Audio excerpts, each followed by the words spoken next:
Hi everyone, I'm John and welcome to Life Happens, Let's Fix It. Today I'm going to show you an easy $5 repair I made on my broken window regulator. Be sure to watch this video before you buy a new window regulator and you could save yourself $100 or more. This $5 repair will work on third generation Acura TLs. That's your models 2004 through 2008. It might also work on other cars that have the same design for the cable locking mechanism shown here. So stick around even if you don't have that year model, and maybe it'll work for your window regulator too. So let's get started.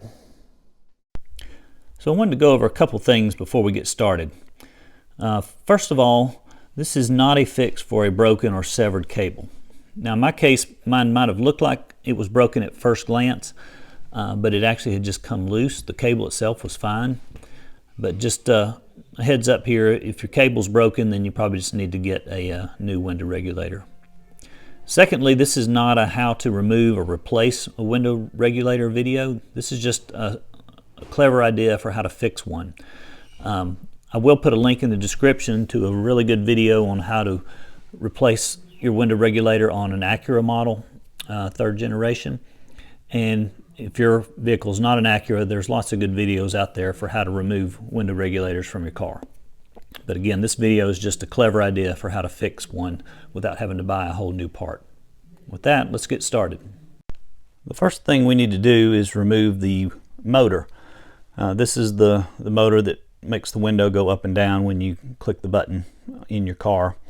And the reason we need to do this is so we can make the little sliding piece there in the middle line up directly with the window in the sliding rail. So basically we're just going to take impact driver with a P3 bit, and I'll show that here in the inset. It's a little bit bigger than your normal Phillips screwdriver bit, and these are on pretty tight, so you need an impact drill to probably get those off the easiest. If not, you might just have to muscle them a little bit. Now that we have the motor disconnected, we can have more leeway to move these cables around and slide the piece in the middle where we need to get it. And we need to line it up so that we can work through that hole there in the center of the rail. That's going to be the best way to access the part we need to get to.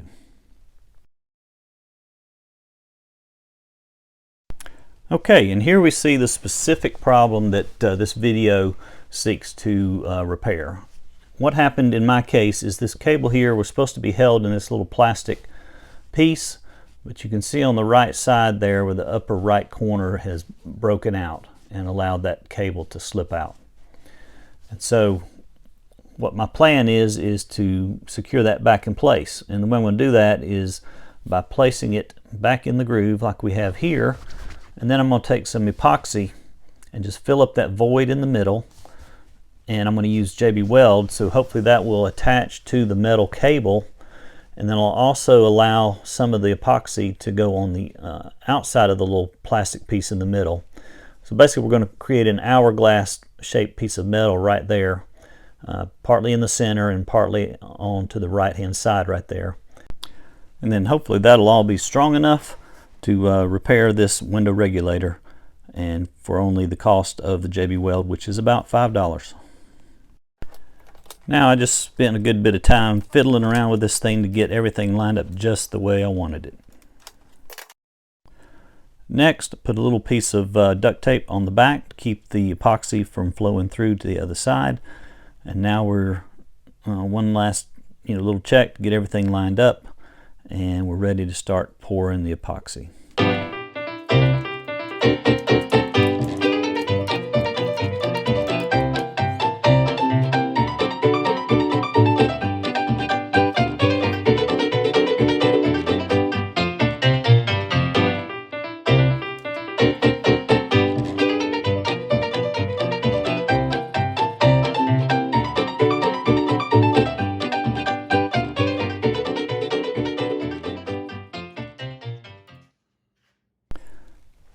So I just grabbed a couple of toothpicks, and now I'm just taking my time to work the epoxy down into that void and do the best I can to not get it on everything else.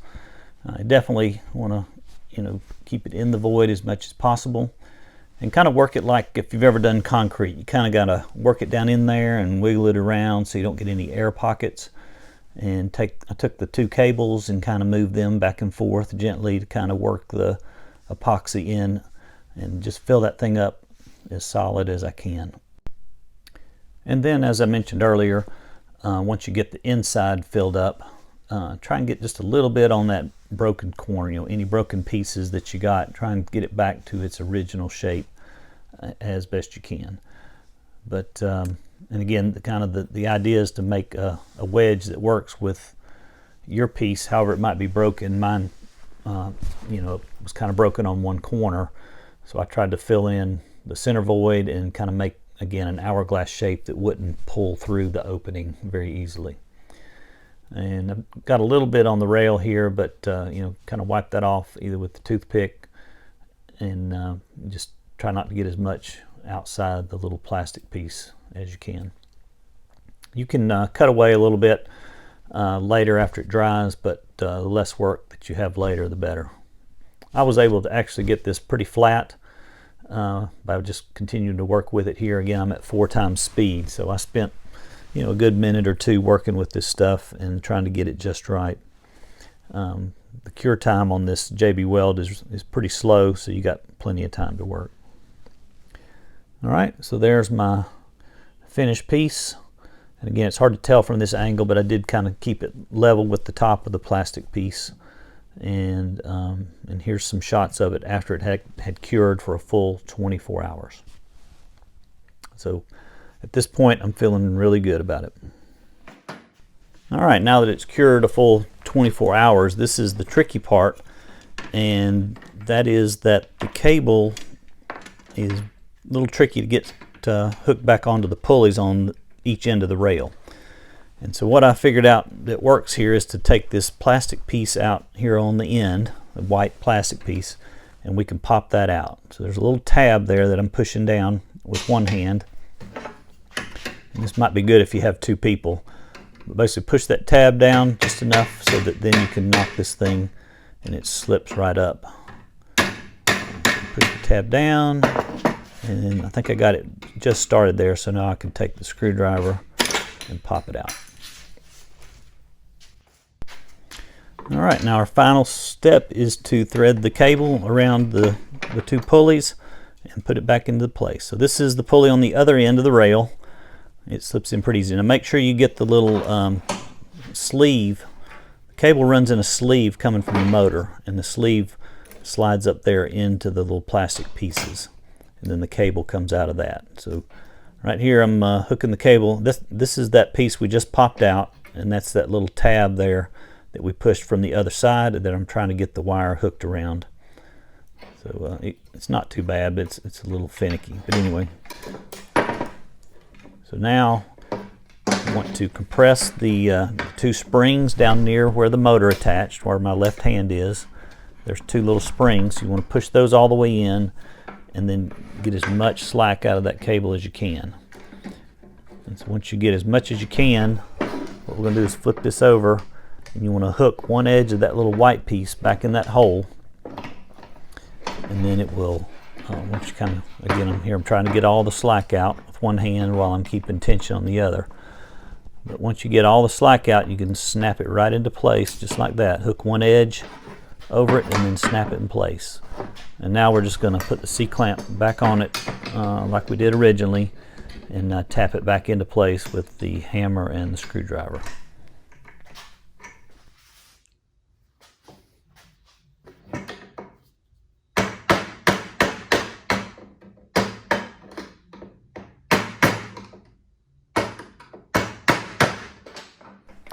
So once you get that tapped back snug and in place, we just need to remove our duct tape, and then the last thing we'll need to do is put our motor back on. So putting the motor back on is pretty simple. It's just the reverse of what we had before. The only tricky part is you might need to adjust the rail just slightly to get those teeth to line up, and I will demonstrate that here in just a second. But basically you take the piece where we put the epoxy and just nudge it a little bit to the left or a little bit to the right, just to get those those gears to line up. So here you can see I nudge it just a little bit, and then it pops right in place. There's no tension at all here you have to worry about. It's just getting the gears lined up. Then you just flip it over, put your 3 screws back in to the place. Now be careful, there are 4 holes, but only 3 of them actually have threads that the screws can go into. So make sure you get the 3 that are correct. And that's all there is to it. At this point, just refer to the video I linked in the description, and it'll walk you through how to put this back in your car and test it out and get everything working.